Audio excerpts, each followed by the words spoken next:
Paying with Cash App at Amazon is pretty easy thing to do. Today, I'm going to teach you how you guys can pay with Cash App at Amazon. So the process is pretty simple. You need to select any of the products that you want to buy.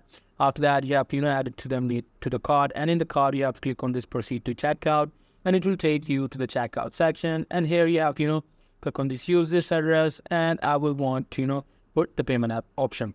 Now here you have to put the payment option as a credit or debit card. And here you simply can add the Cash App's card. So now let me tell you one thing. You cannot directly pay with the Cash App. You need to have a cash card, which is Cash App's credit card. So for that, you need to have to, go to the app, and in the app section, you can easily go to the card section, and you can easily click on this get free card, and they will deliver you a cash card shortly.